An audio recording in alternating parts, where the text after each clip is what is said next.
ਸਤਿ ਸ਼੍ਰੀ ਅਕਾਲ ਸਾਰੇ ਹੀ ਦਰਸ਼ਕਾਂ ਦਾ ਸਵਾਗਤ ਹੈ। ਮੈਂ ਹਾਂ ਗਗਨਦੀਪ ਸਿੰਘ ਲੈ ਕੇ ਹਾਜ਼ਰ ਹਾਂ ਖਬਰ ਪੜਤਾਲ। ਖਬਰਾਂ ਦੀ ਪੜਤਾਲ ਕਰਾਂਗੇ। ਸਭ ਤੋਂ ਪਹਿਲਾਂ ਸਾਰੇ ਹੀ ਸਰੋਤਿਆਂ ਨੂੰ ਦੀਵਾਲੀ ਦੇ ਇਸ ਪਵਿੱਤਰ ਤਿਉਹਾਰ ਅਤੇ ਬੰਦੀ ਛੋੜ ਦਿਵਸ ਦੀਆਂ ਲੱਖ ਲੱਖ ਮੁਬਾਰਕਾਂ ਤੇ ਇਸ ਦੇ ਨਾਲ ਹੀ ਪੰਜਾਬ ਦੇ ਸਿਆਸੀ ਦੌਰ ਦੇ ਵੱਲ ਵਧਦੇ ਹਾਂ। ਬੀਤੇ ਦਿਨੀ ਕਿਸਾਨਾਂ ਦੀ ਬੈਠਕ ਹੋਈ ਹੈ ਕੇਂਦਰੀ ਮੰਤਰੀਆਂ ਦੇ ਨਾਲ। ਉਸ ਦੇ ਵਿੱਚੋਂ ਬਹੁਤ ਚਰਚਾਵਾਂ ਨਿਕਲ ਕੇ ਸਾਹਮਣੇ ਆਈਆਂ ਨੇ। ਉਹਨਾਂ ਕੱਲੇ ਸਵਾਲ ਦੇ ਉੱਤੇ ਚਰਚਾ ਕਰਾਂਗੇ ਜੋ ਸਵਾਲ ਤੁਹਾਡੇ ਅਤੇ ਸਾਡੇ ਮਨਾਂ ਦੇ ਵਿੱਚ ਨੇ। ਇਸ ਸਵਾਲਾਂ ਦੇ ਉੱਤੇ ਚਰਚਾ ਕਰਨਗੇ ਸਾਡੇ ਨਾਲ ਸੀਨੀਅਰ ਪੱਤਰਕਾਰ ਸੁਰਿੰਦਰ ਡੱਲਾ ਜੀ। ਪਹਿਲਾਂ ਸਵਾਗਤ ਕਰਦੇ ਫਿਰ ਚਰਚਾ। ਬਹੁਤ ਧੰਨਵਾਦ ਗਗਨ ਜੀ, ਸਾਰਿਆਂ ਦਾ ਹੀ ਬਹੁਤ ਬਹੁਤ ਧੰਨਵਾਦ। ਸਭ ਨੂੰ ਦੀਵਾਲੀ ਦੀਆਂ ਅਤੇ ਬੰਦੀ ਛੋੜ ਦਿਵਸ ਦੀਆਂ ਬਹੁਤ ਬਹੁਤ ਮੁਬਾਰਕਾਂ। ਡੱਲਾ ਜੀ, ਕਿਸਾਨ ਜਥੇਬੰਦੀਆਂ ਦੀ ਬੈਠਕ ਹੋਈ ਹੈ ਕੇਂਦਰੀ ਮੰਤਰੀਆਂ ਦੇ ਨਾਲ। ਕਹਿੰਦੇ ਕਿ ਇਹ ਬੈਠਕ ਵੀ ਕੋਈ ਬਹੁਤਾ ਵਧੀਆ ਸਿੱਟਾ ਨਹੀਂ ਦੇ ਕੇ ਗਈ। ਦੇਖੋ, ਸ਼ੁਰੂਆਤ ਹੋਈ ਹੈ। ਅਸਲ 'ਚ ਪਹਿਲੀ ਵਾਰੀ ਅੱਜ ਕੇਂਦਰ ਦੇ ਦੋ ਮੰਤਰੀ ਨੇ ਜਿਹੜੇ ਗਗਨ ਜੀ, ਉਹ ਪਹਿਲੀ ਵਾਰੀ ਮੈਨੂੰ ਲੱਗਦਾ ਅੱਜ ਸਮਝੇ ਹੋਣਗੇ ਕਿ ਪੰਜਾਬ ਦੀਆਂ ਕਿਸਾਨਾਂ ਦੀ ਅਸਲ ਮੁਸ਼ਕਲ ਕੀ ਹੈ ਜੀ। ਅੱਜ ਕੇਂਦਰ ਸਰਕਾਰ ਨੂੰ ਇਹ ਵੀ ਪਤਾ ਲੱਗ ਗਿਆ ਕਿ ਪ੍ਰਦਰਸ਼ਨ ਕਰਨ ਵਾਲੇ ਵਿਚੌਲੀਏ ਨਹੀਂ ਹੈ ਜੀ, ਦਲਾਲ ਨਹੀਂ ਹੈ। ਅੱਜ ਇਹ ਵੀ ਕੇਂਦਰ ਸਰਕਾਰ ਨੂੰ ਪਤਾ ਲੱਗ ਗਿਆ, ਅੱਜ ਤੋਂ ਭਾਵ ਕਿ ਹੁਣ ਪਤਾ ਲੱਗ ਚੁੱਕਿਆ, ਕੱਲ ਦੀ ਬੈਠਕ ਤੋਂ ਪਤਾ ਲੱਗ ਗਿਆ ਕਿ ਅੰਦੋਲਨ ਕਿਸਾਨ ਹੀ ਕਰ ਰਿਹਾ ਜੀ। ਹਜੇ ਤੱਕ ਤਾਂ ਇਹ ਕਹਿ ਰਹੇ ਸੀ ਆਪਣੇ ਕੇਂਦਰ ਵਾਲੇ ਵੀ ਪੋਲੀਟੀਕਲ ਪਾਰਟੀਆਂ ਪ੍ਰੋਟੈਸਟ ਕਰ ਰਹੀਆਂ ਨੇ ਜੀ, ਕਿਸਾਨ ਤਾਂ ਕਰ ਹੀ ਨਹੀਂ ਰਹੇ ਜੀ। 29 ਜਥੇਬੰਦੀਆਂ ਦੇ ਨੁਮਾਇੰਦੇ ਜਦੋਂ ਜਾ ਕੇ ਉੱਥੇ ਮਿਲੇ, ਉਹਦੇ ਤੋਂ ਕੇਂਦਰ ਸਰਕਾਰ ਨੂੰ ਪੂਰਾ ਪੰਜਾਬ ਦੇ ਕਿਸਾਨਾਂ ਦੇ ਅੰਦੋਲਨ ਬਾਰੇ, ਪੰਜਾਬ ਦੇ ਕਿਸਾਨਾਂ ਦੀ ਖੇਤੀਬਾੜੀ ਦੀ ਸਮਝ ਬਾਰੇ, ਪੰਜਾਬ ਦੇ ਕਿਸਾਨਾਂ ਦੀ ਹਰ ਵਿਸ਼ੇ ਤੇ ਪਕੜ ਬਾਰੇ, ਵਿਸ਼ਾ ਭਾਵ ਕਿ ਖੇਤੀ ਨਾਲ ਆਰਥਿਕਤਾ ਕਿਵੇਂ ਜੁੜੀ ਹੈ ਪੰਜਾਬ ਦੇ ਕਿਸਾਨਾਂ ਨੇ ਸਮਝਾਤਾ ਜੋ ਉਸ ਮੀਟਿੰਗ 'ਚ। ਜੀ, ਇੰਨੇ ਵਧੀਆ ਤਰੀਕੇ ਨਾਲ ਪੰਜਾਬ ਦੇ ਕਿਸਾਨਾਂ ਨੇ ਗੱਲ ਸਮਝਾਈ ਕੇਂਦਰੀ ਮੰਤਰੀਆਂ ਨੂੰ। ਭਾਵੇਂ ਉਹਨਾਂ ਨੇ ਕਿਹਾ, ਦੇਖੋ ਉਹਨਾਂ ਦੇ ਸ਼ਬਦ ਸੁਣੋ, ਉਹ ਕਹਿੰਦੇ ਕਿ ਕਿਸਾਨਾਂ ਦੇ ਨਾਲ ਔਰ ਸਾਡੀ ਮੀਟਿੰਗ ਹੋਈ ਹੈ ਪਰ ਸੁਲ੍ਹਾ ਦੀ ਸਥਿਤੀ ਹਜੇ ਦੂਰ ਹੈ ਜੀ।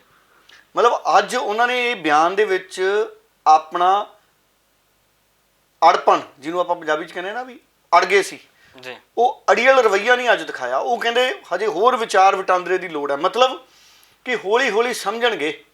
ਜੀ, ਜਿਵੇਂ ਆਪਾਂ ਬੂਟੇ ਨੂੰ ਪਾਣੀ ਪਾਉਂਦੇ ਆ ਨਾ ਗਮਲੇ 'ਚ, ਵੀ 5-7 ਦਿਨਾਂ ਬਾਅਦ ਜਿਵੇਂ ਆਪਾਂ ਗੁਲਾਬ ਦੀ ਕਲਮ ਤੋੜ ਕੇ ਲਾ ਦਿੰਦੇ ਹਾਂ, ਆਪਾਂ ਹਫ਼ਤਾ ਕੁ ਦੇਖਦੇ ਰਹਿੰਦੇ ਹਾਂ ਵੀ ਇਹ ਤੁਰ ਪਿਆ ਜੀ। ਸੋ ਇਹ ਪਹਿਲੀ ਮੀਟਿੰਗ ਹੈ। ਆਖਿਰ 'ਚ ਕੇਂਦਰ ਸਰਕਾਰ ਨੂੰ ਇਹ ਸਮਝ ਆ ਜਾਊਗੀ ਕਿ ਪੰਜਾਬ ਦੇ ਸਰਕਾਰ ਅੰਦੋਲਨ ਕਿਉਂ ਕਰ ਰਹੇ ਨੇ। ਦੇਖੋ, ਦੇਸ਼ ਦੇ ਦੂਜੇ ਹਿੱਸਿਆਂ ਦੇ ਕਿਸਾਨਾਂ 'ਚ ਤੇ ਪੰਜਾਬ ਦੀ ਕਿਸਾਨੀ 'ਚ ਬਹੁਤ ਫਰਕ ਹੈ ਜੀ।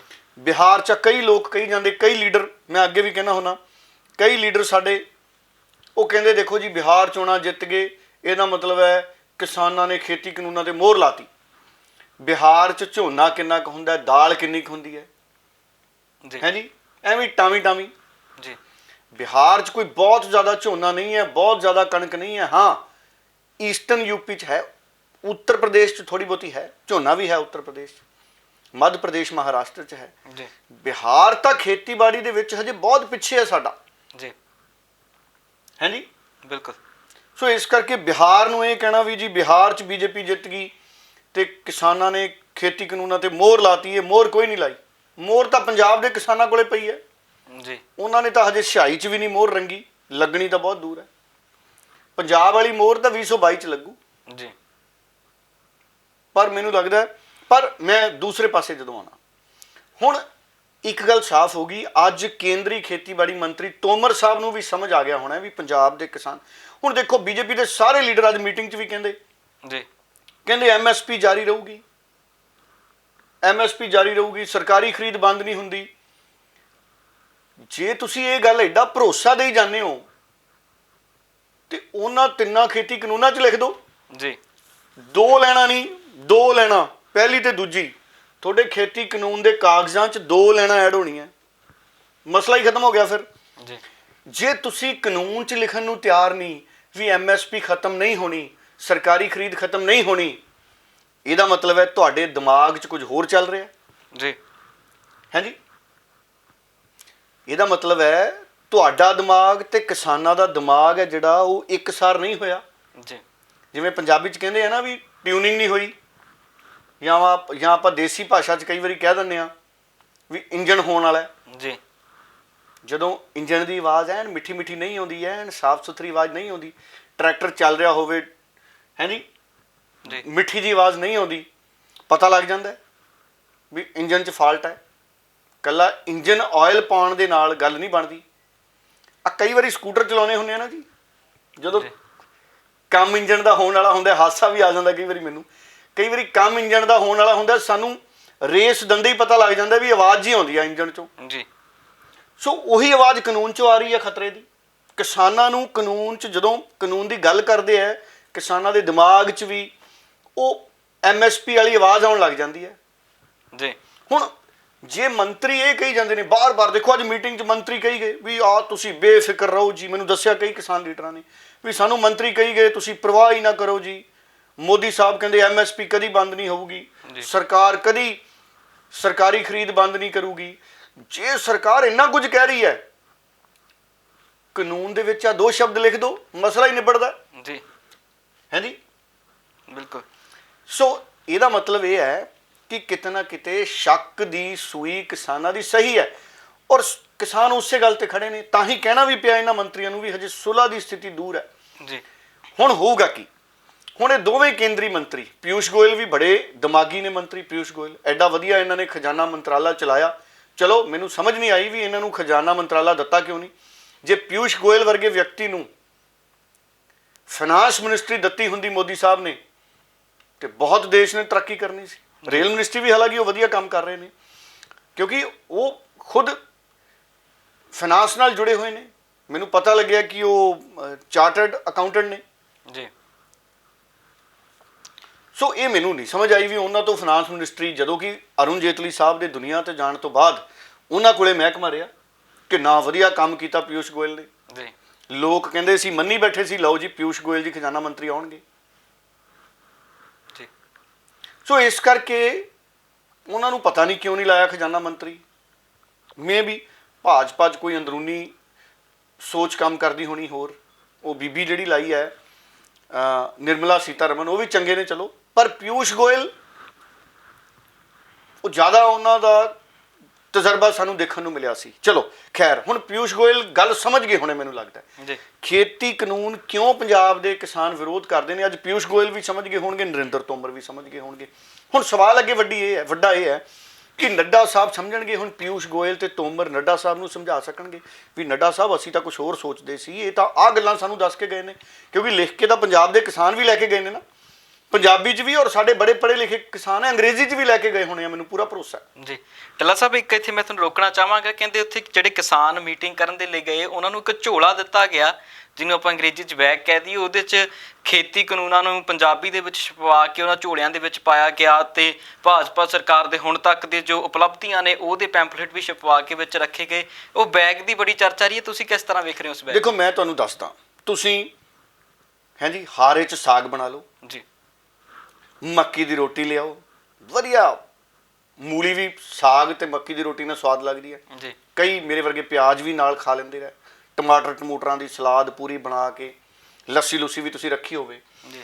ਜਦ ਤੱਕ ਸਾਗ 'ਚ ਮੱਖਣ ਨਹੀਂ ਨਾ ਪੈਂਦਾ ਜੀ, ਹੈ ਜੀ, ਜਦ ਤੱਕ ਮੱਖਣ ਨਹੀਂ ਪੈਂਦਾ ਸਾਗ 'ਚ, ਉਹ ਵੀ ਘਰ ਦਾ ਬਣਿਆ, ਸਪਰੇਟੇ ਦੀ ਗੱਲ ਨਹੀਂ ਮੈਂ ਕਰਦਾ ਹੁੰਦਾ, ਸਪਰੇਟੇ ਦੁੱਧ ਦਾ ਮੱਖਣ, ਉਹਦੀ ਉਹ ਗੱਲਬਾਤ ਨਹੀਂ ਰਹਿੰਦੀ। ਜਦ ਤੱਕ ਸਾਗ 'ਚ ਮੱਖਣ ਨਹੀਂ ਪੈਣਾ, ਤੁਹਾਨੂੰ ਲੱਗਣਾ ਹੀ ਨਹੀਂ ਵੀ ਤੁਸੀਂ ਮੱਕੀ ਦੀ ਰੋਟੀ ਸਰੋਂ ਦਾ ਸਾਗ ਖਾਧਾ ਜੀ। ਸੋ ਉਹੀ ਸਥਿਤੀ ਇਹ ਹੈ ਕਿ ਤੁਸੀਂ ਪੰਫਲੇਟ ਵੰਡ ਰਹੇ ਹੋ, ਪੰਜਾਬੀ 'ਚ ਲਿਖਤਾਂ ਕਿਸਾਨਾਂ ਨੂੰ ਸਮਝਾ ਰਹੇ ਹੋ, ਬਹੁਤ ਚੰਗੀ ਗੱਲ ਹੈ। ਮੱਖਣ ਕਿੱਥੇ ਹੈ? ਮੱਖਣ MSP ਹੈ।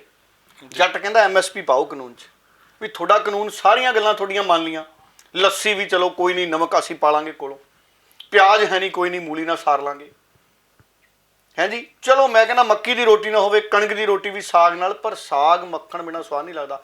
ਜਾਂ ਦੇਸੀ ਘਿਓ ਪਾਇਆ ਹੋਵੇ ਵਧੀਆ ਜੀ, ਘਰ ਦੇ ਪਤੀਲੇ 'ਚ ਕਾੜਿਆ ਹੋਇਆ। ਆ ਬਾਜ਼ਾਰ ਵਾਲੇ ਤਾਂ ਅੱਜ ਕੱਲ੍ਹ ਮੈਨੂੰ ਲੱਗਦਾ ਜ਼ਿਆਦਾ ਵਧੀਆ ਨਹੀਂ ਆਉਂਦੇ ਜੀ, ਘਰ ਵਾਲਾ ਹੀ ਠੀਕ ਹੁੰਦਾ, ਜਿਹੜਾ ਮਲਾਈ ਤੋਂ ਵੀ ਬਣਾਉਂਦੇ ਆਪਣੇ ਘਰਾਂ 'ਚ। ਸੋ MSP ਕੀ ਹੈ? ਮੱਖਣ ਹੈ। ਕਿਸਾਨ ਸਾਰੀਆਂ ਗੱਲਾਂ ਸਮਝਦਾ ਵੀ ਠੀਕ ਹੈ, ਤੁਸੀਂ ਸਾਨੂੰ ਇੰਨੇ ਚਿੱਠੇ ਦੇਤੇ, ਤੁਸੀਂ ਐਗਰੀਕਲਚਰ ਲਈ ਆਹ ਕੀਤਾ, ਤੁਸੀਂ ਆਹ ਕੀਤਾ, ਤੁਸੀਂ ਚੋਣਾਂ ਤੋਂ ਪਹਿਲਾਂ ਸਾਡੇ ਖਾਤਿਆਂ 'ਚ ਪੈਸੇ ਪਾਉਣ ਦਾ ਸਿਲਸਿਲਾ ਸ਼ੁਰੂ ਕੀਤਾ, ਹਰ ਕੰਮ ਲਈ ਤੁਹਾਡਾ ਧੰਨਵਾਦ ਹੈ ਜੀ। ਆਪਾਂ ਕਿਸੇ ਨੂੰ ਸਾਈਕਲ ਗਿਫਟ ਕਰ ਦਈਏ, ਹੈ ਜੀ, ਪੈਡਲ ਹੀ ਨਾ ਹੋਣ, ਕਿਵੇਂ ਚੱਲੂ? ਇਹ ਉਹ ਸਥਿਤੀ ਹੈ ਵੀ ਤੁਸੀਂ ਕਾਨੂੰਨ ਸਾਨੂੰ ਦੇਤਾ, ਉਹ 'ਚ MSP ਵਾਲਾ ਪੈਡਲ ਹੀ ਹੈ ਨਹੀਂ, ਜੀ ਵੀ ਐਮਐਸਪੀ ਬੰਦ ਨਹੀਂ ਹੋਣੀ, ਸਰਕਾਰੀ ਖਰੀਦ ਬੰਦ ਹੀ ਨਹੀਂ ਹੋਣੀ। ਪੰਜਾਬ ਦੇ ਕਿਸਾਨ ਨੂੰ ਕੋਈ ਇਤਰਾਜ਼ ਨਹੀਂ, ਠੀਕ ਹੈ। ਆ ਹੁਣ ਪਰਾਲੀ ਆ ਦੇਖੋ 2020 ਕਹਿੰਦੇ ਬਿਜਲੀ ਐਕਟ, ਉਹ ਵੀ ਆਉਣ ਵਾਲੇ ਸਮੇਂ 'ਚ ਉਹਦੇ ਤੇ ਵੀ ਕੰਮ ਹੋਣਾ, ਬਿਜਲੀ ਐਕਟ। ਉਸ ਤੋਂ ਬਾਅਦ ਕੀ ਹੈ, ਮੁਫਤ ਬਿਜਲੀ ਦੀ ਸਹੂਲਤ ਵੀ ਬੰਦ ਹੋ ਸਕਦੀ ਹੈ। ਮੰਤਰੀਆਂ ਦੀਆਂ ਪੈਨਸ਼ਨਾਂ ਬੰਦ ਕਰੋ, ਕਿੰਨੀਆਂ ਕਿੰਨੀਆਂ ਲਈ ਜਾਂਦੇ ਜੀ ਹੈ ਜੀ। ਆ ਪੂਰੇ ਮੁਲਕ 'ਚ, ਪੰਜਾਬ 'ਚ ਆ ਵੱਡੇ ਬਾਦਲ ਸਾਹਿਬ ਨੂੰ ਵੀ ਹੁਣ ਪੈਨਸ਼ਨ ਬੰਦ ਕਰ ਦੇਣੀ ਚਾਹੀਦੀ ਹੈ ਜੀ। ਉਹਨਾਂ ਨੂੰ ਆਪ ਹੀ ਕਹਿ ਦੇਣਾ ਚਾਹੀਦਾ ਵੀ ਕਾਕਾ ਮੈਨੂੰ ਪੈਨਸ਼ਨ ਨਾ ਦਿਓ, ਬੜੀ ਪੈਨਸ਼ਨ ਮੈਂ ਲੈ ਲਈ। ਉਹਨਾਂ ਨੂੰ ਵੀ ਕਈ ਪੈਨਸ਼ਨਾਂ ਆਉਂਦੀਆਂ।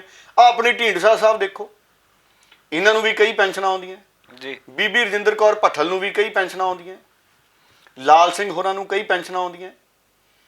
ਜਿਹੜਾ ਵੀ ਵਿਅਕਤੀ ਕਈ ਵਾਰ ਦਾ ਐਮਐਲਏ ਹੈ, ਉਹਨੂੰ ਹਰ ਵਿਧਾਨ ਸਭਾ ਦੀ ਐਮਐਲਏਸ਼ਿਪ ਦੀ ਪੈਨਸ਼ਨ ਆਉਂਦੀ ਹੈ ਜੀ ਹੈ ਜੀ। ਸਾਡੇ ਬਜ਼ੁਰਗ ਇੱਕ ਮਹਿਕਮੇ 'ਚੋਂ ਰਿਟਾਇਰ ਹੋਣ, ਉਹ ਵੀ ਪੈਨਸ਼ਨ ਅੱਧੀ ਵਿੱਚ ਅੱਧੀ ਆਉਂਦੀ ਹੈ। ਆ ਸਾਡੇ ਫੌਜੀ ਕਿੰਨਾ ਸੰਘਰਸ਼ ਕਰਕੇ ਕਹਿੰਦੇ ਇੱਕ ਰੈਂਕ ਇੱਕ ਪੈਨਸ਼ਨ ਦੇ ਦਿਓ, ਜੀ। ਕਿੰਨੇ ਸੰਘਰਸ਼ ਕਰਦੇ ਨੇ। ਹੁਣ ਵੀ ਸਾਡੇ ਮੁਲਾਜ਼ਮ ਜਥੇਬੰਦੀਆਂ ਵਾਲੇ, ਅਧਿਆਪਕ, ਅੱਛਾ ਜਿਹੜੇ ਨਵੇਂ ਸਟਾਫ ਹੁਣ ਭਰਤੀ ਹੋ ਰਹੇ ਨੇ ਅੱਜ ਕੱਲ੍ਹ ਸਰਕਾਰੀ, ਉਹਨਾਂ ਨੂੰ ਪੈਨਸ਼ਨ ਵਾਲਾ ਕੰਡਾ ਹੀ ਕੱਢਤਾ ਕਹਿੰਦੇ ਜੀ। ਨਵਿਆਂ ਨੂੰ ਪੈਨਸ਼ਨ ਹੀ ਹੈ ਨਹੀਂ। ਵਿਧਾਇਕਾਂ ਦੀ ਨਹੀਂ ਬੰਦ ਕੀਤੀ, ਨਾ ਐਮਪੀਆਂ ਦੀ ਬੰਦ ਕੀਤੀ। ਬਿਲਕੁਲ। ਹੁਣ ਕਿਉਂ ਲੋਕ ਇੰਨੇ ਹੁਣ ਕਹਿੰਦੇ ਵੀ ਐਮਐਲਏ ਬਣ ਜੀ, ਅਗਲਾ ਕਹਿੰਦਾ ਘੱਟੋ ਘੱਟ ਪੈਨਸ਼ਨ ਤਾਂ ਮਿਲ ਜੂ। ਮਤਲਬ ਇਹ ਹੈ ਕਿ ਆਪਣੇ ਖਰਚੇ ਨਹੀਂ ਘਟਾ ਰਹੇ ਸਰਕਾਰਾਂ ਵਾਲੇ, ਨਾ ਕੇਂਦਰ ਵਾਲੇ ਨਾ ਸੂਬਿਆਂ ਵਾਲੇ। ਤੇ ਹੁਣ ਕਹਿੰਦੇ ਆਪਾਂ ਬਿਜਲੀ ਮੁਫਤ ਬੰਦ ਕਰਨੀ। ਕਿੱਡੀ ਲੋੜ ਹੈ ਪੰਜਾਬ ਦੇ ਕਿਸਾਨਾਂ ਨੂੰ ਬਿਜਲੀ ਦੀ। ਨਾਲੇ ਮੁਫਤ ਬਿਜਲੀ ਕਿਹੜਾ ਪੋਲੀਟੀਕਲ ਪਾਰਟੀਆਂ ਆਪਣੀ ਜੇਬ 'ਚੋਂ ਦਿੰਦੀਆਂ, ਪੂਰੇ ਦੇਸ਼ ਦੇ ਲੋਕ ਟੈਕਸਾਂ ਦਾ ਪੈਸਾ ਦਿੰਦੇ ਆ, ਤੁਸੀਂ ਉਹਦੇ 'ਚੋਂ ਹੀ ਤਾਰਦੇ ਹੋ। ਕਿਸਾਨ ਵੀ ਟੈਕਸਾਂ ਦਾ ਪੈਸਾ ਦੇਣ ਵਾਲਾ। ਕਿਸਾਨ ਦੀ ਮੁਫਤ ਬਿਜਲੀ ਬੰਦ ਕਰਕੇ ਹੋਰ ਲੱਕ ਤੋੜ ਦੋ ਉਹਦਾ। ਬਿਲਕੁਲ। ਇਹ ਲੱਕ ਤੋੜਨ ਵਾਲੀ ਗੱਲ ਹੋ ਜਾਣੀ ਜੀ। ਕਿੰਨੇ ਅੱਛਾ ਦੇਖੋ, ਕੋਈ ਕਾਨੂੰਨ ਬਣਾਇਆ ਇਹਨਾਂ ਨੇ ਵੀ ਲਓ ਜੀ ਆਪਾਂ ਕਾਨੂੰਨ ਬਣਾਤਾ, ਆਪਾਂ ਕਿਸੇ ਕਿਸਾਨ ਨੂੰ ਸੁਸਾਈਡ ਨਹੀਂ ਕਰਨ ਦੇਣਾ ਜੀ। ਵੀ ਜੇ ਕੋਈ ਕਰੂਗਾ ਤੇ ਆਪਾਂ ਉਹਦੇ ਪਰਿਵਾਰ ਦੀ ਜ਼ਿੰਮੇਵਾਰੀ ਚੱਕਾਂਗੇ। ਫੌਜੀਆਂ ਦੀ ਚੱਕਦੇ ਆ ਨਾ ਆਪਾਂ। ਬਿਲਕੁਲ। ਕਿਸਾਨ ਤੇ ਫੌਜੀਆਂ 'ਚ ਕੀ ਫਰਕ ਹੈ? ਸਰਕਾਰਾਂ ਚੁਣੀਆਂ ਇਸੇ ਕੰਮ ਲਈ ਜਾਂਦੀਆਂ ਵੀ ਆਹ ਚੀਜ਼ਾਂ ਸੋਚੋ, ਇਹਨਾਂ ਚੀਜ਼ਾਂ ਬਾਰੇ ਸੋਚੋ। ਲੋਕ ਕਿਉਂ ਕਹਿੰਦੇ ਆ ਵੀ ਮੁੰਡਾ ਬਾਹਰ ਭੇਜ ਦਿਓ ਜੀ ਕੈਨੇਡਾ, ਪੜ੍ਹ ਲਿਖ ਜਾਊਗਾ, ਮਿਹਨਤ ਕਰ ਲੂਗਾ, ਮੁੜ ਕੇ ਪੀਆਰ ਹੋ ਜਾਊਗਾ, ਸਾਨੂੰ ਵੀ ਕੈਨੇਡਾ ਜਾ ਕੇ ਪੈਨਸ਼ਨ ਲੱਗ ਜਾਊ ਜੀ। ਹੈ ਜੀ। ਬਜ਼ੁਰਗਾਂ ਨੂੰ ਪੈਨਸ਼ਨ ਲੱਗ ਜਾਂਦੀ, ਸਾਡੇ ਇੱਥੋਂ ਬਹੁਤ ਸਾਰੇ ਜਾਂਦੇ ਆ ਉੱਥੇ ਪੈਨਸ਼ਨ ਕੈਨੇਡਾ ਦਿੰਦਾ। ਸਿਸਟਮ ਬਣ ਗਿਆ ਉੱਥੇ ਜੀ। ਸਾਡੇ ਐਮਐਲਏ ਮੰਤਰੀਆਂ ਦੀ ਪੈਨਸ਼ਨ ਹੀ ਨਹੀਂ ਲੋਟ ਆਉਂਦੀ। ਇੰਨੀਆਂ ਪੈਨਸ਼ਨਾਂ ਇਹਨਾਂ ਨੇ ਕਰਨੀਆਂ ਕੀ ਹੈ, ਮੈਨੂੰ ਤਾਂ ਇਹ ਨਹੀਂ ਸਮਝ ਆਉਂਦਾ ਜੀ। ਗੱਡੀ 'ਚ ਤੇਲ ਉਹ ਵੀ ਸਰਕਾਰੀ ਹੈ। ਸਿਕਿਉਰਿਟੀ ਰੱਖੀ ਹੈ ਜਿਹੜੀ, ਸਾਡੇ ਵਰਗੇ ਕਿਸੇ ਨੂੰ ਖਤਰਾ ਹੋਵੇ ਨਾ ਜੀ। ਆ ਦਫ਼ਤਰਾਂ ਦੇ ਵਿੱਚ ਵੀ ਜਿਹੜੇ ਅਸੀਂ ਸਿਕਿਉਰਿਟੀ ਵਾਲੇ ਰੱਖਦੇ ਹਾਂ, ਤਨਖਾਹ ਦੇ ਕੇ ਰੱਖਦੇ ਹਾਂ ਜੀ। ਮੰਤਰੀਆਂ ਨੂੰ ਉਹ ਵੀ ਮੁਫਤ ਮਿਲ ਜਾਂਦੇ। ਹੁਣ ਤਾਂ ਮਾਲੀਆਂ ਲਈ ਵੀ ਪੈਸਾ ਦੇ ਦਿੰਦੇ, ਕਹਿੰਦੇ ਮਾਲੀ ਵੀ ਰੱਖਣਾ 10,000 ਦਾ ਭੱਤਾ ਹੈ। ਅਫਸਰਾਂ ਨੂੰ, ਮੇਰੇ ਖਿਆਲ ਮੰਤਰੀਆਂ ਨੂੰ ਵੀ ਹੋਣਾ ਹੈ ਜੀ। ਜੀ। ਸੋ ਇਹ ਮਤਲਬ ਇਹ ਪੈਸੇ ਖਤਮ ਹੋਣੇ ਚਾਹੀਦੇ ਨੇ। ਸੋ ਮੰਤਰੀਆਂ ਨੇ, ਵਿਧਾਇਕਾਂ ਨੇ, ਸੰਤਰੀਆਂ ਨੇ, ਆਪ ਚੰਡੀਗੜ੍ਹ ਮੈਂ ਦੇਖਦਾ ਕਈ ਵਾਰੀ ਸਰਕਾਰੀ ਕੋਠੀਆਂ ਫਲੈਟ ਮਿਲੇ ਹੈ ਜੀ। ਚੰਡੀਗੜ੍ਹ 'ਚ ਮੌਜਾਂ ਕਰਦੇ। ਸਾਡੇ ਵਰਗਿਆਂ ਨੂੰ ਕਿਸਾਨ ਭਵਨ 'ਚ ਕਮਰਾ ਨਹੀਂ ਮਿਲਦਾ। ਬਿਲਕੁਲ। ਕਿਸਾਨਾਂ ਨੂੰ, ਕਈਆਂ ਨੂੰ। ਸੋ ਜਿੱਥੇ ਖਰਚੇ ਘਟਾਉਣ ਦੀ ਜ਼ਰੂਰਤ ਹੈ ਉੱਥੇ ਸਰਕਾਰਾਂ ਨਹੀਂ ਸੋਚ ਰਹੀਆਂ। ਕਹਿੰਦੇ ਹੁਣ ਬਿਜਲੀ ਦਾ ਐਕਟ ਵੀ ਆ ਜਾਣਾ ਆਉਂਦੇ ਸਮੇਂ 'ਚ, ਇਹ ਵੀ ਹੋ ਸਕਦਾ ਕਿ ਮੁਫਤ ਬਿਜਲੀ ਬੰਦ ਕਰ ਦੇਣ। ਸੋ ਕਿਸਾਨੀ ਦਾ ਲੱਕ ਤੋੜਨ ਤੇ ਕਿਉਂ ਲੱਗੀਆਂ ਨੇ ਸਾਡਾ ਸਿਸਟਮ, ਜੀ। ਜਦ ਕਿ ਇਹ ਖਤਮ ਹੋਣਾ ਚਾਹੀਦਾ। ਉਹਨਾਂ ਦੀ ਮਦਦ ਹੋਣੀ ਚਾਹੀਦੀ ਹੈ। ਮੈਂ ਕੱਲ ਸੋਚ ਰਿਹਾ ਸੀ ਵੀ ਮਨਮੋਹਨ ਸਿੰਘ ਯਾਦ ਆ ਗਿਆ ਹੋਣਾ ਕਿਸਾਨਾਂ ਨੂੰ। ਮਨਮੋਹਨ ਸਿੰਘ ਨੇ ਬਹੁਤ ਚੰਗੇ ਚੰਗੇ ਫੈਸਲੇ ਕੀਤੇ। ਉਦੋਂ ਰਾਹੁਲ ਗਾਂਧੀ ਵੀ ਚਲੋ ਨਾਲ ਸੀ। ਲੈਂਡ ਐਕੁਜੀਸ਼ਨ ਐਕਟ ਬਣਿਆ ਸੀ, ਕਿਸਾਨਾਂ ਨੂੰ ਉਹ ਕਰ ਗਿਆ ਮਨਮੋਹਨ ਸਿੰਘ। ਦੇਖੋ ਜੀ, ਜੀ। ਵੀ ਜੇ ਜ਼ਮੀਨ ਐਕਵਾਇਰ ਕਰਨੀ ਹੈ ਤੇ ਸਿਕਿਉਰਿਟੀ ਹੋ ਗਈ। ਕਿਸਾਨ ਹੁਣ ਜੇ ਕੋਈ ਸਰਕਾਰ ਨੇ ਜ਼ਮੀਨ ਐਕਵਾਇਰ ਕਰਨੀ ਹੁੰਦੀ ਸੀ ਤੇ ਕਿਸਾਨ ਦਾ ਕੁਝ ਬਣ ਜਾਂਦਾ ਸੀ। ਅਗਲਾ ਕਹਿੰਦਾ ਮੇਰੇ 5 ਕਿੱਲੇ ਇੱਥੇ ਗਏ, ਮੈਂ ਬਠਿੰਡੇ ਵਾਲੇ ਪਾਸੇ ਲੈ ਲੂੰਗਾ 10, ਜਾਂ ਲੁਧਿਆਣੇ ਲੈ ਲੂੰਗਾ 15, ਜਾਂ ਮੈਂ ਮੋਗੇ ਲੈ ਲੂੰਗਾ, ਮੈਂ ਸਿੱਧਵਾਂ ਬੇਟ ਵਾਲੇ ਪਾਸੇ ਲੈ ਲੂੰਗਾ 15-20 ਕਿੱਲੇ। ਸੋ ਮਨਮੋਹਨ ਸਿੰਘ ਨੇ ਕਾਫੀ ਖੇਤੀਬਾੜੀ 'ਚ ਚੰਗਾ ਕੰਮ ਕੀਤਾ। ਪ੍ਰਧਾਨ ਮੰਤਰੀ ਵੀ ਕਰ ਰਹੇ ਨੇ, ਪਰ ਮੁਲਕ ਦੇ ਦੂਜੇ ਹਿੱਸਿਆਂ 'ਚ ਤੇ ਪੰਜਾਬ 'ਚ ਫਰਕ ਹੈ। ਇਹ ਪ੍ਰਧਾਨ ਮੰਤਰੀ ਸਾਹਿਬ ਨੂੰ ਸਮਝਣਾ ਚਾਹੀਦਾ। ਹੁਣ ਇਹ ਦੋਨੇ ਮੰਤਰੀ ਨੇ ਜਿਹੜੇ, ਤੋਮਰ ਸਾਹਿਬ ਤੇ ਪਿਊਸ਼ ਗੋਇਲ, ਇਹ ਬਹੁਤ ਕੁਝ ਸਮਝ ਗਏ ਅੱਜ ਪੰਜਾਬ ਦੀ ਖੇਤੀਬਾੜੀ ਬਾਰੇ, ਬਹੁਤ ਕੁਝ ਸਮਝ ਗਏ। ਕਿਉਂਕਿ ਸਾਡੇ ਕਿਸਾਨ ਜਦੋਂ ਸਮਝਾਉਣ ਨੂੰ ਆਉਂਦੇ ਨੇ ਨਾ ਜੀ, ਤਾਂ ਬੜੀ ਚੰਗੀ ਤਰ੍ਹਾਂ ਸਮਝਾ ਦਿੰਦੇ ਆ। ਐਂ ਸਾਡੇ ਅਧਿਆਪਕ ਹੈ ਜੀ, ਮੇਰੇ ਲਈ ਅੰਗਰੇਜ਼ੀ ਬੜੀ ਔਖੀ ਸੀ ਜੀ। ਮੈਨੂੰ ਐਂ ਲੱਗਦਾ ਸੀ ਅੰਗਰੇਜ਼ੀ ਦਾ ਇਮਤਿਹਾਨ ਦੇਣਾ ਵੀ ਪਤਾ ਨਹੀਂ ਸੁੱਕੇ ਖੂਹ 'ਚੋਂ ਪਾਣੀ ਕੱਢਣ ਵਾਲੀ ਗੱਲ ਹੈ। ਪਰ ਟੀਚਰ ਇੱਕ ਇਹੋ ਜਿਹੇ ਮਿਲੇ ਮੈਨੂੰ 9ਵੀਂ ਕਲਾਸ 'ਚ, ਗੁਰਦਿਆਲ ਸਿੰਘ ਉਹਨਾਂ ਦਾ ਨਾਮ ਸੀ। ਉਹ ਅੰਗਰੇਜ਼ੀ ਉਹਨਾਂ ਨੇ ਐਂ ਪੜ੍ਹਾਈ ਜਿਵੇਂ ਆਪਾਂ ਆ ਹੋਮਿਓਪੈਥੀ ਵਾਲੀਆਂ ਮਿੱਠੀਆਂ ਗੋਲੀਆਂ ਮੂੰਹ 'ਚ ਪਾ ਕੇ ਖਾ ਲੈਂਦੇ ਹਾਂ, ਸਵਾਦ ਹੀ ਬੜੀ ਲੱਗੀ ਅੰਗਰੇਜ਼ੀ ਜੀ। ਮੈਂ ਪੜ੍ਹ ਗਿਆ ਜੀ 11ਵੀਂ ਵੀ 10ਵੀਂ ਵੀ ਅੰਗਰੇਜ਼ੀ 'ਚ। ਮੈਂ 70-75% ਲਗਭਗ 65 ਤੋਂ ਉੱਤੇ ਹੀ ਸੀ। ਹੁਣ 65-70 ਹੁਣ ਕਿੱਥੇ ਮੈਂ ਅੰਗਰੇਜ਼ੀ 'ਚ ਹਿਲਦਾ ਨਹੀਂ ਸੀ ਕਹਿੰਦੇ ਜੀ, ਕਿੱਥੇ ਮੈਂ ਅੰਗਰੇਜ਼ੀ 'ਚ ਭੱਜਣ ਲੱਗ ਗਿਆ। ਮਤਲਬ ਅਧਿਆਪਕ ਚੰਗਾ ਮਿਲ ਗਿਆ। ਸੋ ਅੱਜ ਪੰਜਾਬ ਦੇ ਕਿਸਾਨਾਂ ਨੇ ਤੋਮਰ ਸਾਹਿਬ ਨੂੰ, ਸਾਹਿਬ ਲਾ ਲਈਏ, ਔਰ ਪਿਊਸ਼ ਗੋਇਲ ਉਹਨਾਂ ਨੂੰ, ਦੋਵਾਂ ਨੂੰ ਸਮਝਾਤਾ ਵੀ ਅਸਲ 'ਚ ਪੰਜਾਬ ਦੀ ਖੇਤੀ ਹੈ ਕਿੱਥੇ। ਜੇ ਉਹ ਪੰਜਾਬੀ 'ਚ ਵਰਕੇ ਤਿਆਰ ਕਰਾਈ ਫਿਰਦੇ ਸੀ ਨਾ, ਇਹੋ ਜਿਹੇ ਝੋਲਿਆਂ 'ਚ ਦੇਤੇ, ਬੈਗਾਂ 'ਚ ਪਾ ਕੇ ਪੰਜਾਬ ਦੇ ਕਿਸਾਨਾਂ ਨੂੰ ਵੀ ਇਹ ਅਸੀਂ ਸਾਰੇ ਕੰਮ ਕੀਤੇ ਆ। ਪੰਜਾਬ ਦੇ ਕਿਸਾਨ ਵੀ ਲੈ ਕੇ ਗਏ ਸੀ ਪੰਜਾਬੀ 'ਚ ਵੀ ਤੇ ਅੰਗਰੇਜ਼ੀ 'ਚ ਵੀ, ਪਲੱਥਾ ਕਰਕੇ ਅੰਗਰੇਜ਼ੀ 'ਚ। ਜੀ, ਆਮ ਤੌਰ ਤੇ ਪੰਜਾਬੀ 'ਚ ਇਹੋ ਜਿਹੇ ਬੰਦਿਆਂ ਦੀ ਭਾਲ ਰਹਿੰਦੀ ਹੈ ਜਿਹੜੇ ਅੰਗਰੇਜ਼ੀ ਤੋਂ ਪੰਜਾਬੀ ਲਿਖ ਕੇ ਦੇਣ ਜੀ। ਪਰ ਸਾਡੇ ਵਾਲਿਆਂ ਨੇ ਪੰਜਾਬੀ ਤੋਂ ਅੰਗਰੇਜ਼ੀ ਬਣਾ ਕੇ ਵੀ ਦਿੱਤੀ ਹੈ। ਹੁਣ ਉਹ ਅੰਗਰੇਜ਼ੀ ਪੜ੍ਹ ਕੇ ਉਹਨਾਂ ਦੇ ਦਿਮਾਗ ਵਾਲੇ ਲਾਟੂ ਹੋਰ ਜਗਣਗੇ ਵੀ ਯਾਰ ਇਹ ਤਾਂ ਪੰਜਾਬ ਦੇ ਕਿਸਾਨਾਂ ਨੇ ਜਿਹੜੀਆਂ ਗੱਲਾਂ ਲਿਖਤੀਆਂ ਇਹ ਤਾਂ ਬੜੀਆਂ ਹੈਰਾਨੀਜਨਕ ਨੇ ਜੀ। ਹੋ ਸਕਦਾ ਉਹਨਾਂ ਨੂੰ ਬਹੁਤ ਸਾਰੀਆਂ ਗੱਲਾਂ ਨਾ ਹੀ ਪਤਾ ਹੋਣ।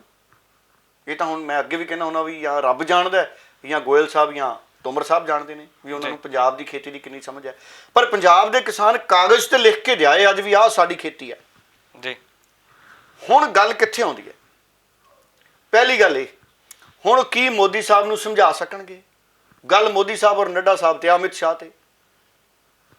ਐਗਰੀਕਲਚਰ ਮਿਨਿਸਟਰ ਸਾਬਕਾ ਰਹੇ ਨੇ ਰਾਜਨਾਥ ਸਿੰਘ, ਉਹ ਆਪ ਵੀ ਕਿਸਾਨ ਹੈ, ਪ੍ਰਧਾਨ ਵੀ ਰਹੇ ਬੀਜੇਪੀ ਦੇ, ਉਹਨਾਂ ਦਾ ਵੀ ਚੰਗਾ ਦਖਲ ਹੈ ਸਰਕਾਰ 'ਚ। ਤੀਜੇ ਨੰਬਰ ਤੇ ਆਓ, ਪਹਿਲੇ ਤੇ ਮੋਦੀ ਸਾਹਿਬ, ਦੂਜੇ ਤੇ ਅਮਿਤ ਸ਼ਾਹ, ਤੀਜੇ ਤੇ ਰਾਜਨਾਥ ਸਿੰਘ, ਜੋ ਮੇਰੇ ਮੁਤਾਬਕ ਤੀਜੇ ਤੇ ਹੈ ਜੀ। ਸਹੁੰ ਤੀਜੇ ਨੰਬਰ ਤੇ ਚੱਕੀ ਸੀ। ਪਹਿਲਾਂ ਗ੍ਰਹਿ ਮੰਤਰੀ ਦੂਜੇ ਨੰਬਰ ਤੇ ਸੀਗੇ ਪਿਛਲੀ ਸਰਕਾਰ ਵੇਲੇ, ਪਰ ਅਮਿਤ ਸ਼ਾਹ ਐਤਕੀ ਦੂਜੇ ਨੰਬਰ ਤੇ ਆ ਗਏ, ਉਹ ਤੀਜੇ ਤੇ ਹੋ ਗਏ। ਇਹ ਅਪ ਡਾਊਨ ਸਿਆਸਤ 'ਚ ਚੱਲਦੇ ਰਹਿੰਦੇ ਆ ਜੀ। ਬਹੁਤ ਸਿਆਣੇ ਕਾਬਲ ਲੀਡਰ ਨੇ, ਖੇਤੀਬਾੜੀ ਨਾਲ ਸੰਬੰਧ ਹੈ ਉਹਨਾਂ ਦਾ। ਹੁਣ ਤੋਮਰ ਸਾਹਿਬ ਤੇ ਪਿਊਸ਼ ਗੋਇਲ ਰਾਜਨਾਥ ਸਿੰਘ ਨੂੰ, ਅਮਿਤ ਸ਼ਾਹ ਨੂੰ ਤੇ ਮੋਦੀ ਸਾਹਿਬ ਨੂੰ ਅਗਰ ਸਮਝਾ ਗਏ ਪੰਜਾਬ ਦੇ ਕਿਸਾਨਾਂ ਦੀ ਗੱਲ, ਮੈਨੂੰ ਪੂਰਾ ਭਰੋਸਾ ਹੈ ਕਿ ਫਿਰ ਉਹ ਕੁਝ ਨਾ ਕੁਝ ਪੰਜਾਬ ਦੇ ਕਿਸਾਨਾਂ ਨਾਲ ਅਗਲੀਆਂ ਮੀਟਿੰਗਾਂ ਦੇ ਵਿੱਚ ਨਤੀਜੇ ਤੇ ਪਹੁੰਚ ਜਾਣਗੇ ਜੀ। ਡੱਲਾ ਸਾਹਿਬ, ਪਰ ਮੈਂ ਇੱਕ ਗੱਲ ਹੋਰ ਮੁਕਾਵਾਂ, ਪਰ ਹੁਣ ਚਾਹੀਦਾ ਕੀ ਹੈ? ਹੁਣ ਤੁਰੰਤ ਰੇਲ ਗੱਡੀਆਂ ਚਲਾ ਦੇਣੀਆਂ ਚਾਹੀਦੀਆਂ ਪੈਸੇਂਜਰ, ਕਿਉਂਕਿ ਕਿਸਾਨਾਂ ਨੇ ਕਹਿਤਾ ਅਸੀਂ 18 ਨੂੰ ਮੀਟਿੰਗ ਕਰਨੀ ਹੈ, ਅਗਲੀ ਰੂਪਰੇਖਾ ਤਿਆਰ ਕਰਨੀ ਹੈ। ਕਿਸਾਨ ਇਹ ਦੇਖੂਗਾ ਕਿ ਅਸੀਂ 13 ਤਰੀਕ ਨੂੰ ਮਿਲੇ ਹਾਂ, ਅਸੀਂ ਸਾਰੀ ਗੱਲ ਸਮਝਾਈ ਕਿ ਉਸ ਤੋਂ ਬਾਅਦ ਕੇਂਦਰ ਪੈਸੇਂਜਰ ਗੱਡੀਆਂ ਚਲਾਉਂਦਾ ਹੈ, ਕਿਉਂਕਿ ਅਸੀਂ ਤਾਂ ਕਹਿ ਚੁੱਕੇ ਹਾਂ ਰੇਲ ਖਾਲੀ ਹੈ, ਟਰੈਕ ਖਾਲੀ ਹੈ, ਸਟੇਸ਼ਨ ਖਾਲੀ ਹੈ, ਅਸੀਂ ਤਾਂ ਬਾਹਰ ਆ ਧਰਨਿਆਂ ਤੇ ਜੀ। ਹੁਣ ਜੇ ਤਾਂ ਕੇਂਦਰ ਨੇ ਪੈਸੇਂਜਰ ਟ੍ਰੇਨ ਦੇ ਚਲਾਤੀਆਂ, ਇਹਦਾ ਮਤਲਬ ਹੈ ਕਿ ਕੇਂਦਰ ਗੱਲਾਂ ਸਮਝਣ ਲੱਗ ਗਿਆ ਵੀ ਹਾਂ ਅਸੀਂ ਇਹਦਾ ਕੋਈ ਹੱਲ ਕਰਾਂਗੇ ਜੀ। ਅਗਰ ਪੈਸੇਂਜਰ ਗੱਡੀ ਨਾ ਚਲਾਈ, ਉਹੀ ਜ਼ਿੱਦ ਕੀਤੀ ਵੀ ਜਦ ਤੱਕ ਨਾਲ, ਜਾਂ ਉਸੇ ਗੱਲ ਤੇ ਕਾਇਮ ਰਹੇ ਹੋ, ਚਲੋ ਮੈਂ ਜ਼ਿੱਦ ਸ਼ਬਦ ਵੀ ਵਾਪਸ ਲੈ ਲੈਣਾ, ਜੇ ਕੇਂਦਰ ਉਸੇ ਗੱਲ ਤੇ ਹੀ ਕਾਇਮ ਰਿਹਾ ਵੀ ਜਦ ਤੱਕ ਪੈਸੇਂਜਰ ਗੱਡੀਆਂ ਨਾਲ ਨਹੀਂ ਚਲਾਉਂਦੇ ਅਸੀਂ ਮਾਲ ਗੱਡੀਆਂ ਨਹੀਂ ਚਲਾਉਣੀਆਂ, ਫਿਰ ਇਹ ਅੰਦੋਲਨ ਭਖੂਗਾ ਕਿਸਾਨਾਂ ਦਾ ਜੀ, ਫਿਰ ਇਹ ਅੰਦੋਲਨ ਭਖੂਗਾ ਕਿਸਾਨਾਂ ਦਾ ਜੀ। ਹੁਣ ਗੇਂਦ ਕਿਸਾਨ ਸਰਕਾਰ ਦੇ ਹੱਥ ਫੜਾਇਆ ਹੈ ਜੀ, ਹੈ ਜੀ, ਗੇਂਦ ਕਿਸਾਨ ਸਰਕਾਰ ਦੇ ਹੱਥ ਫੜਾਇਆ ਹੈ ਵੀ ਜਾਂ ਤਾਂ ਤੁਸੀਂ ਸਾਂਭ ਕੇ ਰੱਖ ਲਓ ਜਾਂ ਸੈਲਫ ਗੋਲ ਕਰ ਲਓ ਜੀ। ਉਹ ਕਹਿੰਦੇ ਆ ਨਾ ਕਿ ਇੱਕ ਆਪਣੇ ਗੋਲ ਵੱਲ ਨੂੰ ਮੂੰਹ ਕਰਕੇ ਮਾਰ ਲਓ ਗੇਂਦ ਨੂੰ, ਫੁੱਟਬਾਲ ਨੂੰ, ਉਹ ਸੈਲਫ ਗੋਲ ਹੋ ਜਾਂਦਾ ਹੈ। ਜਾਂ ਕਈ ਵਾਰੀ ਕ੍ਰਿਕਟ 'ਚ ਵੀ ਆਪਾਂ ਦੇਖਦੇ ਹਾਂ ਜਿਹੜੇ ਪਿੱਛੇ 3 ਡੰਡੇ ਲੱਗੇ ਹੁੰਦੇ, ਬੈਟ ਉਹਨਾਂ ਨੂੰ ਲੱਗ ਜਾਂਦਾ, ਉਹ ਹਿੱਟ ਵਿਕਟ ਕਹਿੰਦੇ ਆ ਜੀ। ਹੁਣ ਜਾਂ ਸਰਕਾਰ ਹਿੱਟ ਵਿਕਟ ਹੋ ਜਾਏ, ਜਾਂ ਸਰਕਾਰ ਇਹਨਾਂ ਦੀ ਗੱਲ ਮੰਨ ਕੇ ਚੌਕਾ ਛੱਕਾ ਮਾਰੇ ਤੇ ਹਾਰ ਪਵਾਵੇ ਗੱਲ 'ਚ ਜੀ। ਹੁਣ ਇਹ ਸਰਕਾਰ ਨੇ ਤੈਅ ਕਰਨਾ। ਸੋ ਦੀਵਾਲੀ ਤੋਂ ਬਾਅਦ ਕੱਲ ਐਤਵਾਰ ਹੈ, ਪਰਸੋਂ ਸੋਮਵਾਰ ਹੈ, ਚੌਥੇ ਮੰਗਲਵਾਰ ਹੈ ਤੇ ਪੰਜਵੇਂ ਬੁੱਧਵਾਰ ਹੈ। ਬੁੱਧ ਕੰਮ ਸ਼ੁੱਧ। ਸੋ ਬੁੱਧਵਾਰ ਤੱਕ ਮੈਨੂੰ ਲੱਗਦਾ ਹੈ ਜੇ ਤਾਂ ਗੱਡੀਆਂ ਚਲਾਤੀਆਂ, ਦੇਖੋ ਕਿਸਾਨ ਤਾਂ ਕਿਹਾ ਇਹ ਵੀ ਚਲਾਓ ਅਸੀਂ ਸਵਾਗਤ ਕਰਾਂਗੇ, ਇਹ ਵੀ ਹੋ ਸਕਦਾ ਕਿ ਅੱਜ ਦੀਵਾਲੀ ਦੀ ਰਾਤ ਨੂੰ ਹੀ ਗੱਡੀਆਂ ਚੱਲਦੀਆਂ ਹੋਣ, ਬੜੀ ਖੁਸ਼ੀ ਵਾਲੀ ਗੱਲ ਹੈ। ਇਹਦਾ ਮਤਲਬ ਹੈ ਕਿ ਸਰਕਾਰ ਪੋਲੀ ਪਈ ਹੈ, ਨਰਮ ਹੋਈ ਹੈ। ਨਰਮ ਕੀ ਹੋਈ ਹੈ? ਇਹ ਕਹਿ ਲਈਏ ਵੀ ਕਿਸਾਨ, ਪੰਜਾਬ ਦੇ ਕਿਸਾਨਾਂ ਦੀ ਮਜਬੂਰੀ ਸਮਝਣ ਲੱਗ ਗਏ ਜੀ। ਹੁਣ ਪਰਾਲੀ ਬਾਰੇ ਵੀ ਕਹਿ ਕੇ ਆਏ ਪੰਜਾਬ ਦੇ ਕਿਸਾਨ ਵੀ ਤੁਸੀਂ 5 ਕਰੋੜ ਜੁਰਮਾਨਾ, ਕਿੱਲਾ ਨਹੀਂ ਵਿਕਦਾ 15 ਲੱਖ ਤੋਂ ਪਾਰ, 10-20 ਲੱਖ ਤੋਂ ਪਾਰ, ਬਹੁਤੀਆਂ ਥਾਵਾਂ ਤੇ 10-10 ਲੱਖ, ਮਜਬੂਰੀ 'ਚ ਵਿਆਜ 'ਚ ਹੀ ਕਿੱਲੇ ਕਈਆਂ ਦੇ ਵਿਚਾਰੇ ਖਤਮ ਹੋ ਜਾਂਦੇ ਜੀ। 5 ਕਰੋੜ ਜੁਰਮਾਨਾ ਨਹੀਂ ਚਾਹੀਦਾ ਇਹਨਾਂ। ਉਦਯੋਗ ਨੂੰ ਤਾਂ ਜੁਰਮਾਨਾ ਹੈ ਨਹੀਂ, ਚਿਮਨੀ 'ਚੋਂ ਜਿੰਨਾ ਮਰਜ਼ੀ ਧੂੰਆਂ ਕੱਢੀ ਜਾਓ। ਚਿਮਨੀ ਦੇ ਧੂਏ ਤੇ ਕੇਜਰੀਵਾਲ ਸਾਹਿਬ ਨੇ ਵੀ ਕਿਹਾ ਉੱਥੇ ਵੀ ਕੋਈ ਘੋਲ ਬਣਾ ਲਓ ਚਿਮਨੀਆਂ 'ਚ ਪਾਉਣ ਨੂੰ, ਹੈ ਜੀ। ਸੋ ਇਸ ਕਰਕੇ ਅੱਛਾ ਇੱਕ ਗੱਲ ਹੋਰ ਹੈ, ਮੈਂ ਇੱਕ ਬੜੇ ਸਾਡੇ ਸਾਬਕਾ ਸੰਪਾਦਕ ਹੈ ਪੰਜਾਬ ਖੇਤੀਬਾੜੀ ਯੂਨੀਵਰਸਿਟੀ ਦੇ ਜੀ। ਪੰਜਾਬ ਖੇਤੀਬਾੜੀ ਯੂਨੀਵਰਸਿਟੀ ਦੇ ਵਿੱਚ ਇੱਕ ਮੈਗਜ਼ੀਨ ਸੀ ਚੰਗੀ ਖੇਤੀ, ਬਹੁਤ ਮੰਨੇ ਪ੍ਰਮੰਨੇ ਕਵੀ ਵੀ ਨੇ, ਪੋਇਟ ਵੀ ਨੇ, ਵੱਖ-ਵੱਖ ਜਸਵਾਲ ਸਾਹਿਬ ਦੇ ਨਾਲ ਬਹੁਤ ਲੰਮਾ ਸਮਾਂ ਉਹਨਾਂ ਦੀ ਨੇੜਤਾ ਰਹੀ ਹੈ। ਪੰਜਾਬ ਦੇ ਗਾਣਿਆਂ ਦੇ ਖੇਤਰ 'ਚ, ਸੰਗੀਤ 'ਚ, ਸੱਭਿਆਚਾਰ 'ਚ ਬੜਾ ਦੇਣਾ ਉਹਨਾਂ ਦਾ। ਸੁਰਜੀਤ ਪਾਤਰ ਉਹਨਾਂ ਦੇ ਵੀ ਮਿੱਤਰ ਨੇ। ਗੁਰਭਜਨ ਗਿੱਲ ਸਾਹਿਬ ਜੀ। ਗੁਰਭਜਨ ਗਿੱਲ ਸਾਹਿਬ ਨੂੰ ਮੈਂ ਮਿਲਿਆ 1-2 ਦਿਨ ਪਹਿਲਾਂ। ਗੁਰਭਜਨ ਗਿੱਲ ਸਾਹਿਬ ਨੂੰ ਮੈਂ ਕਿਹਾ ਜੀ ਦੇਖੋ ਕੇਜਰੀਵਾਲ ਤਾਂ ਘੋਲ ਕੱਢ ਗਿਆ ਦਿੱਲੀ 'ਚ। ਜੀ। ਕਹਿੰਦੇ ਜੇ ਤਾਂ ਉਹ ਘੋਲ ਕੈਮੀਕਲ ਹੈ, ਕਹਿੰਦੇ ਜੇ ਉਹ ਘੋਲ ਕੈਮੀਕਲ ਹੈ ਉਹਦਾ ਕੀ ਫਾਇਦਾ? ਜੀ। ਕਹਿੰਦੇ ਜੇ ਧੂੰਆਂ ਆਸਮਾਨ ਨੂੰ ਖਰਾਬ ਕਰਦਾ ਹੈ, ਕੈਮੀਕਲ ਵਾਲਾ ਘੋਲ ਪਰਾਲੀ ਤੇ ਪਾਵਾਂਗੇ ਉਹ ਜ਼ਮੀਨ ਦੀ ਸਿਹਤ ਨੂੰ ਖਰਾਬ ਕਰੂ। ਜੀ। ਫਿਰ ਜਿਹੜੀ ਉੱਥੋਂ ਸਬਜ਼ੀ ਨਿਕਲਣੀ ਹੈ ਕੈਮੀਕਲ ਉਹਦਾ ਨੁਕਸਾਨ ਕਰੂ। ਹੁਣ ਸੋ ਇਹ ਸਵਾਲ ਬਣਦਾ, ਮੈਂ ਪੁੱਛੂੰਗਾ ਜਰਨੈਲ ਸਿੰਘ ਤੋਂ ਜਿਹੜੇ ਆਮ ਆਦਮੀ ਪਾਰਟੀ ਵਾਲੇ ਆ, ਵੀ ਜਿਹੜਾ ਤੁਸੀਂ ਇਹ ਘੋਲ ਬਣਾਇਆ ਹੈ ਕਿ ਇਹਦੇ 'ਚ ਕੋਈ ਕੈਮੀਕਲ ਤਾਂ ਨਹੀਂ ਪੈਂਦਾ? ਜੇ ਤਾਂ ਇਹਦੇ 'ਚ ਕੋਈ ਕੈਮੀਕਲ ਨਹੀਂ ਫਿਰ ਤਾਂ ਵਧੀਆ ਗੱਲ ਹੈ। ਜੀ। ਪਰ ਮੈਨੂੰ ਗੁਰਭਜਨ ਗਿੱਲ ਉਹਨਾਂ ਨੇ ਕਿਹਾ ਕਿ ਪੰਜਾਬ ਖੇਤੀਬਾੜੀ ਯੂਨੀਵਰਸਿਟੀ ਵੱਲੋਂ ਵੀ ਬਹੁਤ ਸਾਰੀਆਂ ਇਹੋ ਜਿਹੀਆਂ ਸਿਫਾਰਿਸ਼ਾਂ ਨੇ ਕਿ ਅਸੀਂ ਪਰਾਲੀ ਨੂੰ ਕਿਵੇਂ ਸਾਂਭਣਾ ਹੈ। ਮਸਲਾ ਸਮੇਂ ਦਾ ਵੀ ਹੈ। ਜਦੋਂ ਝੋਨਾ ਕੱਟ ਕੇ ਕਿਸਾਨ ਮੰਡੀ 'ਚ ਜਾਂਦਾ ਨਾ ਜੀ, ਹੈ ਜੀ, ਜੀ। ਬਾਰਡਰ ਗਏ ਫੌਜੀ ਵਰਗਾ ਹਾਲ ਹੁੰਦਾ, ਪਤਾ ਨਹੀਂ ਹੁੰਦਾ ਘਰਦਿਆਂ ਨੂੰ ਕਦੋਂ ਮੁੜਨਾ। ਜਿਵੇਂ ਫੌਜੀ ਆਪਣਾ ਨੌਜਵਾਨ ਜਾਂਦਾ ਨਾ ਬੱਸ ਚੜ੍ਹ ਕੇ, ਜੀ। ਘਰਦਿਆਂ ਨੂੰ ਨਹੀਂ ਪਤਾ ਹੁੰਦਾ ਵੀ ਕਦੋਂ ਮੁੜੂ। ਜੀ। ਅਰਦਾਸਾਂ ਹੀ ਹੁੰਦੀਆਂ ਬਜ਼ੁਰਗਾਂ ਦੀਆਂ ਵੀ ਪੁੱਤ ਸਾਡਾ ਸੁਖੀ ਰਵੇ ਤੇ ਜਲਦੀ ਛੁੱਟੀ ਆਵੇ। ਕਈ ਨਹੀਂ ਮੁੜਦੇ, ਦੇਖੋ ਕਈ ਡੱਬਿਆਂ 'ਚ ਮੁੜਦੇ, ਸ਼ਰਧਾਂਜਲੀਆਂ ਦਿੰਦੇ ਹਾਂ ਅਸੀਂ ਹਥਿਆਰ ਪੁੱਠੇ ਕਰਕੇ, ਹਵਾ 'ਚ ਗੋਲੀਆਂ ਚਲਾ ਕੇ। ਮਤਲਬ ਮੰਡੀ ਝੋਨਾ ਲੈ ਕੇ ਗਿਆ ਕਿਸਾਨ ਵੀ ਉਹੀ ਸਥਿਤੀ ਹੈ, ਪਰਿਵਾਰ ਨੂੰ ਨਹੀਂ ਪਤਾ ਕਦੋਂ ਮੁੜਨਾ। ਬਾਪੂ ਜੀ ਨੇ ਜੀ। ਮੰਜੇ ਕਿਉਂ ਲੈ ਕੇ ਜਾਂਦੇ ਟਰਾਲੀਆਂ 'ਚ ਝੋਨੇ ਨਾਲ ਲੱਦ ਕੇ, ਮੰਡੀ 'ਚ ਮੰਜਾ ਲਾ ਕੇ ਸੌਂਦੇ ਆ ਜੀ। ਕਿਉਂਕਿ ਰਾਤਾਂ ਗੁਜ਼ਾਰਨੀਆਂ ਪੈਂਦੀਆਂ, ਝੋਨੇ ਦੀ ਰਾਖੀ ਵੀ ਕਰਨੀ ਪੈਂਦੀ ਹੈ ਜੀ। ਜੀ। ਪੰਜਾਬ 'ਚ ਜੇ ਮੰਡੀਆਂ 'ਚ ਝੋਨਾ ਤੁਰੰਤ ਵਿਕਣ ਲੱਗ ਜੇ, ਪੰਜਾਬ 'ਚ ਜਿਹੜੀਆਂ ਬੈਟਰੀਆਂ ਮਾੜੀਆਂ ਮੋਟੀਆਂ ਵਿਕਦੀਆਂ ਵੀ ਬੰਦ ਹੋ ਜਾਣ। ਬਿਲਕੁਲ। ਕਿਸਾਨ ਹੀ ਖਰੀਦਦੇ। 5 ਵਾਰ ਰਾਤ ਨੂੰ ਉੱਠ ਕੇ ਟਰਾਲੀ ਚੈੱਕ ਕਰਨੀ ਪੈਂਦੀ ਵੀ ਕੋਈ 2 ਬੱਠਲ ਕੱਢ ਕੇ ਤਾਂ ਨਹੀਂ ਲੈ ਗਿਆ। ਜੀ। ਕਿਉਂਕਿ ਉੱਥੇ ਕਿਹੜਾ ਨਾਕਾਬੰਦੀ ਕੀਤੀ ਹੈ ਕਿਸੇ ਤਰ੍ਹਾਂ ਦੀ ਮੰਡੀਆਂ 'ਚ। ਸੁੱਤੇ ਕਿਸਾਨ ਦੀ ਟਰਾਲੀ ਨੂੰ ਕਈ ਲੋਕ ਪੈ ਜਾਂਦੇ ਆ, ਇਹੋ ਜਿਹੇ ਨਹੀਂ ਹੁੰਦੇ, ਹੋਰ ਨਹੀਂ ਲਿਫਾਫੇ ਭਰਨ ਵਾਲੇ ਹੀ ਹੁੰਦੇ। ਜੀ। ਧੂੜੀ ਨਹੀਂ ਛੱਡਦੇ ਟਰਾਲੀ 'ਚ, ਜੀ। ਹੈ ਜੀ। ਹਰ ਤਰ੍ਹਾਂ ਦੇ ਲੋਕ ਹੁੰਦੇ ਸਮਾਜ 'ਚ। ਸੋ ਜਦੋਂ ਕਿਸਾਨ ਝੋਨਾ ਲੈ ਕੇ ਜਾਂਦਾ ਹੈ ਮੰਡੀ 'ਚ, ਪਰਿਵਾਰ ਨੂੰ ਨਹੀਂ ਪਤਾ ਹੁੰਦਾ ਵੀ ਬਜ਼ੁਰਗਾਂ ਨੇ ਕਦੋਂ ਮੁੜਨਾ। 1 ਦਿਨ 2 ਦਿਨ 3 ਦਿਨ 4 ਦਿਨ 5 ਦਿਨ, ਕਈ ਵਾਰੀ ਮਹੀਨਾ ਵੀ ਲੱਗ ਜਾਂਦਾ। ਸੋ ਇਸ ਕਰਕੇ ਇਹ ਸਰਕਾਰ ਨੂੰ ਇਹ ਸਾਰੀਆਂ ਸਥਿਤੀਆਂ ਸਮਝਣੀਆਂ ਪੈਣੀਆਂ ਜੀ। ਇਹ ਤਾਂ ਗੱਲ ਬਣਨੀ ਹੈ ਗਗਨ। ਬਿਲਕੁਲ। ਸੋ ਆਉਣ ਵਾਲੇ 18 ਤਰੀਕ ਨੂੰ ਜਿਹੜੀ ਕਿਸਾਨਾਂ ਦੀ ਬੈਠਕ ਹੈ, ਜਿਸ ਬੈਠਕ ਤੋਂ ਬਾਅਦ ਕਿਸਾਨ ਅਗਲੀ ਰੂਪਰੇਖਾ ਦੱਸਣਗੇ। ਗਗਨ ਤੁਹਾਨੂੰ ਰੋਕ ਰਿਹਾ, ਕਿਸਾਨਾਂ ਨੂੰ 18 ਤਰੀਕ ਨੂੰ ਦੇਖੋ, ਮੈਂ ਤੁਹਾਨੂੰ ਦੱਸ ਰਿਹਾ ਵੀ ਅੱਜ ਹੋ ਗਈ ਦੀਵਾਲੀ 13 ਤਰੀਕ, 18 ਤਰੀਕ ਤੱਕ ਪਏ ਨੇ 5 ਦਿਨ ਜੀ। 14 ਤਰੀਕ ਹੋ ਗਈ, ਅੱਜ ਦੀਵਾਲੀ 14 ਦੀ ਹੈ ਜੀ। ਜਦੋਂ ਦਾ ਮੈਂ ਬਿਮਾਰ ਹੋ ਕੇ ਆਇਆ ਨਾ, ਥੋੜਾ ਜਿਹਾ ਹਜੇ ਕਈ ਚੀਜ਼ਾਂ ਭੁੱਲਦਾ, ਹੌਲੀ ਹੌਲੀ ਪੂਰੀਆਂ ਯਾਦ ਆ ਜਾਣਗੀਆਂ। ਆ 4-5 ਦਿਨਾਂ 'ਚ ਪਤਾ ਲੱਗ ਜੂ ਕੇਂਦਰ ਦਾ ਰੁਖ, ਤੇ 18 ਨੂੰ ਕਿਸਾਨ ਉਸ ਹਿਸਾਬ ਨਾਲ ਫੈਸਲਾ ਕਰਨਗੇ। ਸੋ 18 ਨਵੰਬਰ ਨੂੰ ਜਿਹੜੀ ਮੀਟਿੰਗ ਦੁਬਾਰਾ ਹੈ ਕਿਸਾਨ ਜਥੇਬੰਦੀਆਂ ਦੀ, ਇਸ ਮੀਟਿੰਗ ਦੇ ਵਿੱਚ ਕਿਸਾਨ ਜਥੇਬੰਦੀਆਂ ਅਗਲੀ ਕੇਂਦਰ ਦੇ ਨਾਲ ਮੀਟਿੰਗ ਦਾ ਵੀ ਐਲਾਨ ਕਰ ਰਹੀਆਂ ਕਿ ਅਗਲੀ ਮੀਟਿੰਗ ਕੇਂਦਰ ਦੇ ਨਾਲ ਕਦੋਂ ਹੈ ਕਿਸਾਨ ਜਥੇਬੰਦੀਆਂ ਦੀ। ਪਰ ਇਸ ਦੇ ਨਾਲ ਹੀ 26 ਤੇ 27 ਦਾ ਦਿੱਲੀ ਚਲੋ ਦਾ ਨਾਰਾ ਉਸੇ ਤਰ੍ਹਾਂ ਕਿਸਾਨ ਜਥੇਬੰਦੀਆਂ ਦੇ ਵੱਲੋਂ ਬੁਲੰਦ ਕੀਤਾ ਗਿਆ ਤੇ ਦਿੱਲੀ ਦੇ ਵਿੱਚ 26 ਅਤੇ 27 ਤਰੀਕ ਨੂੰ ਕਿਸਾਨ ਜਥੇਬੰਦੀਆਂ ਉਸੇ ਤਰ੍ਹਾਂ ਜਾਣਗੀਆਂ। ਸੋ ਆਉਣ ਵਾਲੇ ਦਿਨਾਂ ਦੇ ਵਿੱਚ ਸੰਘਰਸ਼ ਦੀ ਰੂਪਰੇਖਾ ਵੀ ਹੋ ਸਕਦਾ ਕਿ 18 ਨਵੰਬਰ ਨੂੰ ਬਦਲੀ ਜਾ ਸਕਦੀ ਹੈ, ਕਿਉਂਕਿ ਪਿਊਸ਼ ਗੋਇਲ ਹੋਣਾ ਦੀ ਜੇ ਗੱਲਬਾਤ ਹੋਈ ਹੈ ਟ੍ਰੇਨਾਂ ਨੂੰ ਲੈ ਕੇ, ਜੇ 18 ਤਰੀਕ ਤੱਕ ਟ੍ਰੇਨਾਂ ਨਹੀਂ ਤੁਰਦੀਆਂ ਤਾਂ ਹੋ ਸਕਦਾ ਹੈ ਕੋਈ ਨਵੀਂ ਗੱਲ ਵੀ ਕਿਸਾਨ ਸਭ ਦੇ ਸਾਹਮਣੇ ਰੱਖ ਸਕਦੇ ਨੇ। ਡੱਲਾ ਸਾਹਿਬ ਬਹੁਤ ਬਹੁਤ ਧੰਨਵਾਦ ਚਰਚਾ ਦੇ ਵਿੱਚ ਆਉਣ ਦੇ ਲਈ। ਬਹੁਤ ਧੰਨਵਾਦ। ਬਹੁਤ ਬਹੁਤ ਧੰਨਵਾਦ।